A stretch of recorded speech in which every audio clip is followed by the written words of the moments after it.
Breaking news Telangana cabinet సమావేశం ఎల్లుండి జరగనుంది. కులగణన, బీసీ రిజర్వేషన్లకు, ఎస్సీ వర్గీకరణకు చట్టబద్ధత కల్పించే దిశగా చర్చించనున్నారు. 9న సాయంత్రం ముఖ్యమంత్రి రేవంత్ రెడ్డి నేతృత్వంలో ఢిల్లీకి అఖిలపక్ష నేతలు వెళ్లే అవకాశం ఉంది. పార్లమెంటులో బీసీ బిల్లుపై చర్చ కోసం ప్రధాని మోడీని ప్రధాన ప్రతిపక్ష నేతలను కలవనున్నారు. ఆ తర్వాత 15 రోజులు తెలంగాణ బడ్జెట్ సమావేశాలు జరుపుతారు.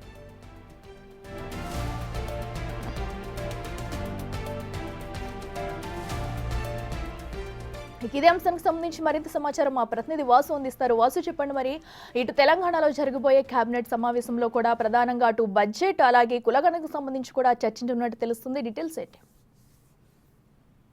ఈ నెల 6న తెలంగాణ సచివాలయంలో కూడా ముఖ్యమంత్రి రేవంత్ రెడ్డి అధ్యక్షతన 6న కేబినెట్ సమావేశం నిర్వహించబోతున్నారు. అయితే ప్రధానంగా కులగణన సర్వేతో పాటు బీసీ రిజర్వేషన్లు, ఎస్సీ వర్గీకరణ అంశాలకు సంబంధించి చట్టబద్ధత కల్పించేటువంటి విషయంపైన కూడా చర్చించబోతున్నారు.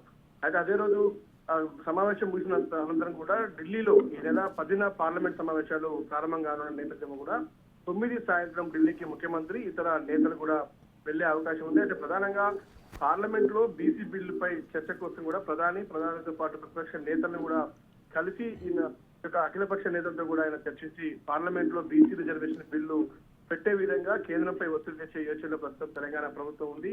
మరి ఇప్పటికే కులగణన రెండోసారి కూడా సంబంధించి కూడా ఇప్పటికే 42% రిజర్వేషన్ ఇవ్వాలని గతంలోనే కేబినెట్ తీర్మానం చేసింది. అసెంబ్లీలో కూడా చర్చ జరిగింది. అయితే ఈ సందర్భంగా కూడా పార్లమెంట్ లో కూడా బిల్లు ఎట్టి పరిస్థితుల్లో కూడా పాస్ అయ్యే విధంగా కేంద్రం పైన ఒత్తిడి తీసుకురావాలి. అవసరమైతే దేశవ్యాప్తంగా ఉన్నటువంటి ఇతర రాజకీయ పార్టీల నేతలు, ఇతర ప్రభుత్వాలకు సంబంధించి ఇతర రాష్ట్ర ప్రభుత్వాలను కూడా సంప్రదింపులు జరిపి దేశవ్యాప్తంగా కూడా రిజర్వేషన్ అమలయ్యేలా చూడాలని కూడా ముఖ్యమంత్రి రేవంత్ రెడ్డితో పాటు ఇప్పటికే కాంగ్రెస్ అధిష్టానాన్ని కూడా ఢిల్లీలో కలిసి కూడా పలు సందర్భాల్లో వివరించిన సందర్భం కాబట్టి ఈ అన్ని అంశాలను పార్లమెంటు సమావేశాల నేపథ్యంలో కూడా రేపు కేబినెట్ సమావేశాల్లో ఇవన్నీ చర్చించిన తర్వాత కూడా ఏ విధంగా ముందుకెళ్లాలి, పార్లమెంట్ సమావేశాల్లో ఏ విధంగా చర్చకు తీసుకురావాలి అనే అంశంపైన కూడా రేపు కేబినెట్ లో చర్చించే అవకాశం ఉంది. ఆ తర్వాత కూడా ఈ నెల 15 రోజుల పాటు జరిగేటువంటి తెలంగాణ బడ్జెట్ సమావేశాల్లో కూడా ఏ విధంగా ముందుకెళ్ళాలి, బడ్జెట్ ఇప్పటికే 3,20,000 కోట్ల రూపాయలకు సంబంధించినటువంటి బడ్జెట్ ను ఇప్పటికే భారీ బడ్జెట్ మొదటిసారి తెలంగాణ ప్రభుత్వం ప్రవేశపెట్టబోతున్న నేపథ్యంలో కూడా బడ్జెట్ అంశాలపైన కూడా కేబినెట్ లో సమావేశానికి వచ్చే అవకాశం కనిపిస్తా ఉంది. దాదాపు బడ్జెట్ కూడా తెలంగాణ బడ్జెట్ సమావేశాలు కూడా 15 రోజుల పాటు జరగనున్నాయి. అక్కడ కూడా ఎలా వ్యవహరించాలి, బడ్జెట్ సంబంధించి ఏ అంశాలపై చర్చించాలి, కేబినెట్ సమావేశాలైతే కొనసాగే అవకాశం ఉంది.